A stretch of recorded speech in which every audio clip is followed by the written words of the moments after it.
Aircon sa van experience.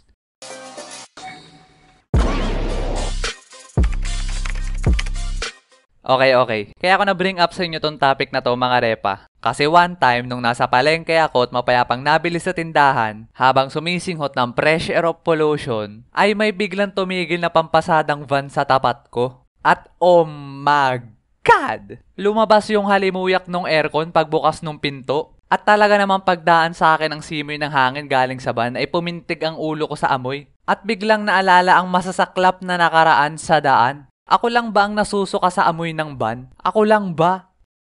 Hindi ka nag-iisa, ma friend. Sa totoo lang, hindi talaga ako malulain sa biyahe. Kasi pasakayin mo na ako sa jeep, sa bus, sa barko. Basta open air yan, ay all goods ako dyan. Pero pag may aircon yung sasakyan, no, ma friend. Kasi may chance na magsusuka ako dyan. Pero hindi talaga yung aircon ang dahilan kung bakit ako nagsusuka at nalulula sa biyahe. Kundi sa amoy. Lalong-lalo na yung amoy ng van. Bakit kasi kailangan pang lagyan ng air freshener? Hindi ba pwedeng normal na amoy lang? Ayos lang sana kung kaaya-aya sa ilong yung amoy. Kaso hindi. Lalo na tong air freshener na to. Hindi ko lang alam kung air freshener nga to. Pero kada masakay ako ng van at may nakasabit neto, ay nakakasuka lagi amoy ng aircon. Tapos meron pang isa. Eto talaga ang pinakaayaw kong amoy sa van. Yung lemon flavor na air freshener. Yung tipong kakabukas pa lang ng pinto tapos maaamoy ko yun, ay talaga namang masuka-suka na ako.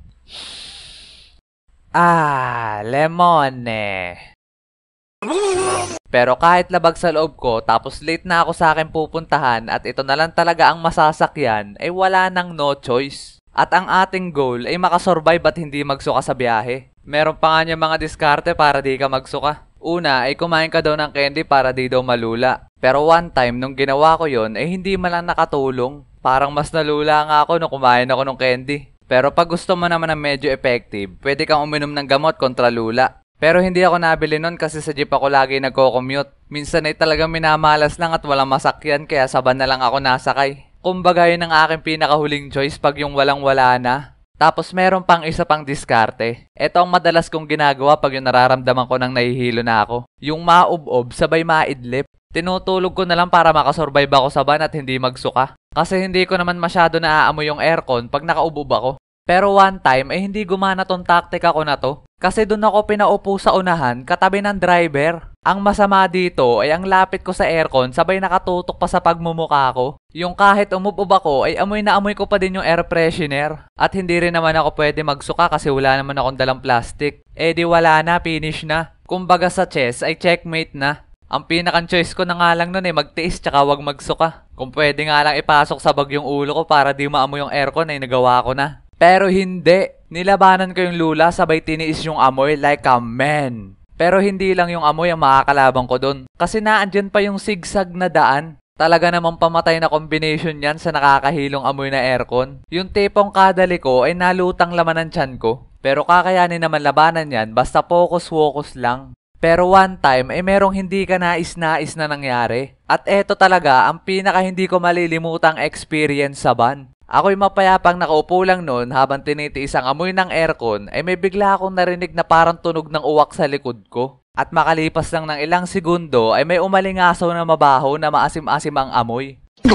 Walang Diyos, nagsuka na pala yung nasa likod ko. Yung amoy talaga, naaalala ko palang ay nahihilo na ako. Sabay nagsorry sa amin yung nanay ng bata at nilinis yung suka. At kahit nalinis na, ay naalingaso pa din yung amoy sa loob ng van. Gustong gusto ko talaga nung buksan yung bintana para makalanghap ng sariwang hangin. Kasi talagang double damage na yung amoy ng aircon. At napansin ko na hindi lang pala ako yung nasusuffocate sa amoy. Kasi yung iba ay nakatakip na din sa ilong. At dahil sa ganun yung amoy ay mas mabilis na ako nahilo. Talagang walang tigil na yung paglabas ng laway ko. Ganun pa naman ako pag yung nasusuka na ako. At dahil sa ayoko madagdagan yung bagsik ng amoy ng aircon, ay ginawa ko na lang yung dating gawi, ang umubob at matulog. Laking pasalamat ko nga dahil nakaidlip ako noon. Nagising na lang ako dahil huminto yung van at pagsilip ko sa bintana ay nandun na ako sa aking destinasyon. At kung alam nyo lang, yung pakiramdam nung nakalabas na kayo sa van tapos sariwang hangin ang inyong nalalanghap, talaga namang the base.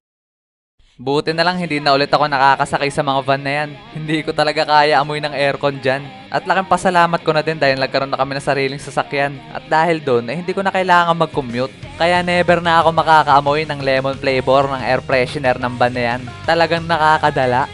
Kayo mga repa, meron ba kayo nakakalulang experience sa van? Share nyo naman yan dyan sa baba. At huwag nyo na rin kakalimutan mag-like and subscribe. At pindutin nyo na rin yung bell notification na yan para updated kayo sa ating mga padating na animation. At para sa mga hindi pa nakakaalam, ay meron din pala tayong gaming channel. Subscribe na rin kayo doon. So yun lang, kita-kits sa ating next video. Peace!